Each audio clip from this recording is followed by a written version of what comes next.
I'm somebody who likes to indulge in the idea of making an animated movie.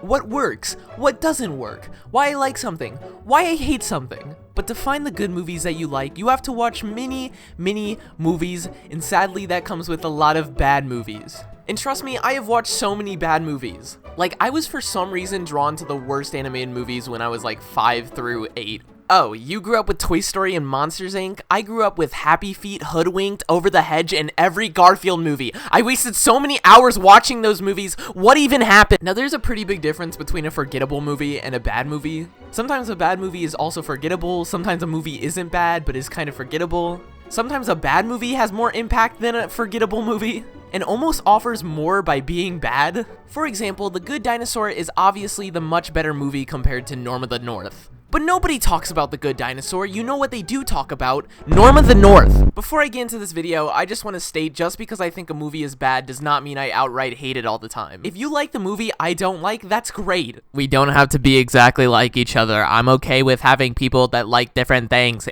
Stop commenting things like that. Over the past few years of getting so many amazing, memorable animated movies, it feels like in this storm of good, we just get so many random, boring ones. With like the most boring premise that I just don't know how they were made. Who sat down and thought Marmaduke was a good idea? I want to know the people responsible for Pinocchio. I'm not saying that people are losing creativity, because that would completely undermine all the creative movies we have gotten. But there's a huge disconnect to what a lot of companies think the audience will like and what they actually like. And that leads us to getting more movies like Trolls 2, 5 Ice Ages, Boss Baby, Storks, Planes, which is literally just Cars, but without the charm of Cars.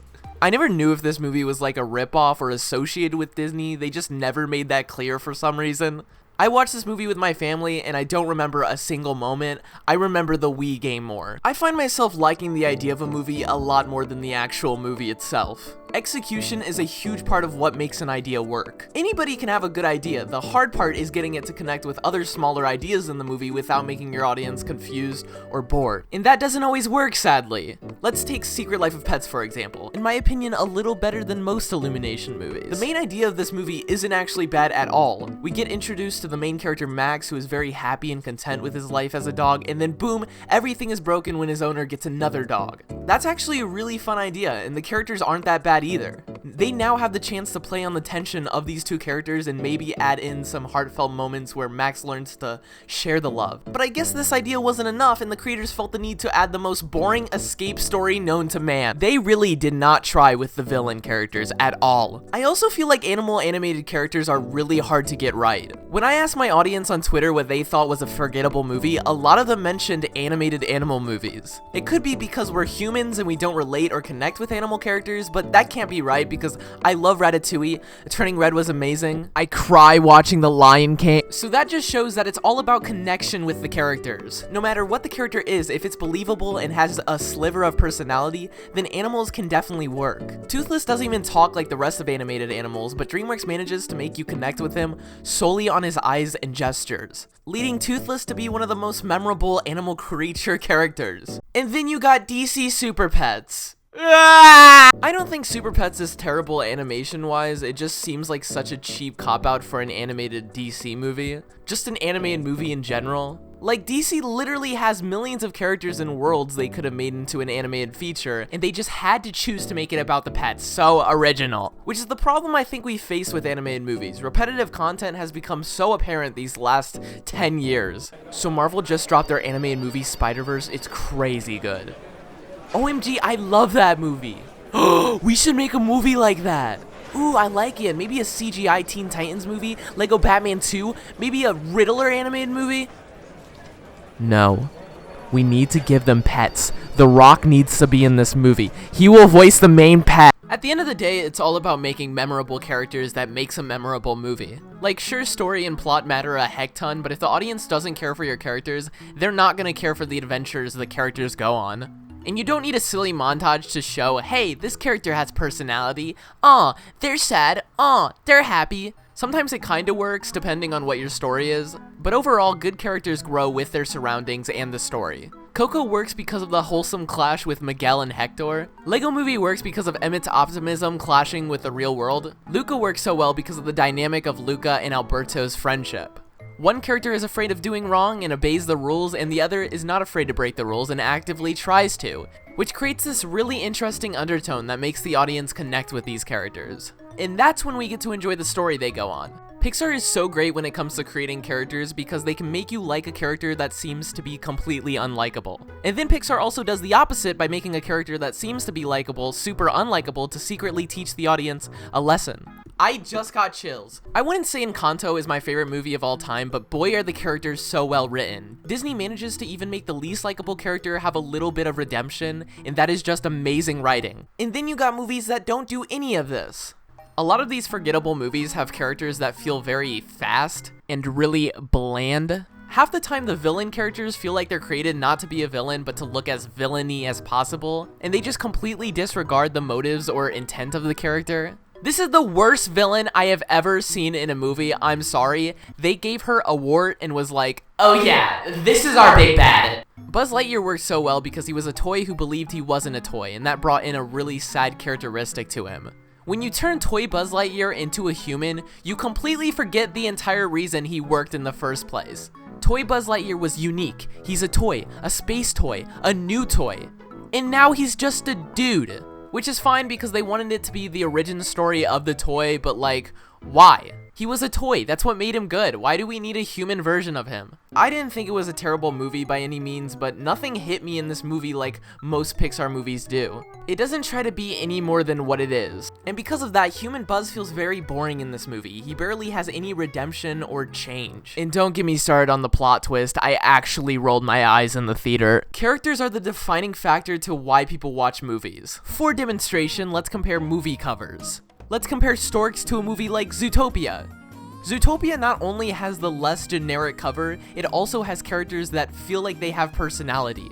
This is just a boring bird. It looks like a template they would use multiple times for background characters, which this character works for what they're going for, which is storks, but they could have at least tried a little harder with the human characters. They look so boring and bored. Let's compare Smallfoot to Spies in Disguise. Although these movies are pretty close in quality, Spies in Disguise already has the upper hand for having more of a connection with the audience. The Smallfoot characters feel so stale and one-dimensional. The personality feels constrained to the character design. Now, some people could argue that Zootopia is better than Storks because it has that Disney name brand. But then you also remember that Disney made one of the most forgettable Disney movies, Ralph Breaks the Internet. And Pixar made Cars 2 and Brave, so company name doesn't really matter in the long run. Okay, this is probably a really unpopular opinion, but I honestly think Frozen is kind of a forgettable movie. If it wasn't for Let It Go, that movie would not have been such a phenomenon. And if you take Olaf and Let It Go out of the equation, would this movie be memorable? I don't know. The characters aren't amazing.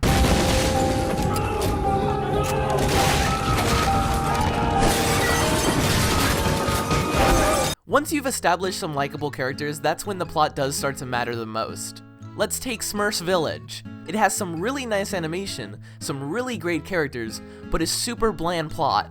And they can't really utilize half the plot by introducing the characters because everybody knows the Smurfs already, so now their only chance to make a good movie is the story, and they failed at it. Which is also kind of the sequel problem a lot of movies have. In the first movie, they do a really good job introducing these characters and they become hits. And in the second movie, they're like, oh shoot, we have to try with the story now. DreamWorks has done such a good job expanding already existing stories to make people care again, because that's what makes a sequel memorable. It has to intrigue the audience just as much as the first one did. And DreamWorks takes the time to not just make a new story, but add on to the character's journey. There's more to that character that we didn't know. In Kung Fu Panda 3, they throw in Poe's dad.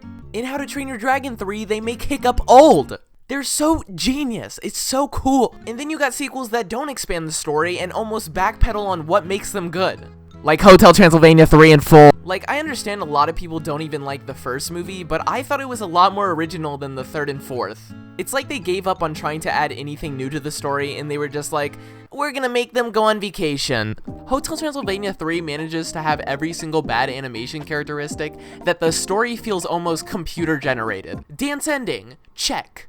Catchy pop song, check. Butt scene, check. Fun montage. Check, check, check. Now, all of this would be fine if it wasn't for the fact that there is no other qualities to this movie. Despicable Me, for example, has all of these checked off too, but it has enough good moments that it kind of balances it out. So that's the conclusion for this video. If you have likable characters that feel like they're believable in a plot that doesn't weigh down these characters, but gives them more time and moments to shine, then there you have a memorable movie.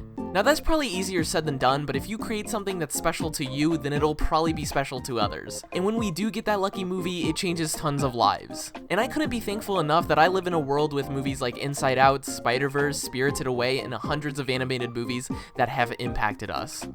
Okay, that got really cheesy. I hope you guys liked this video. It was more of like a rant with not much animation or editing. I just kind of wanted to talk.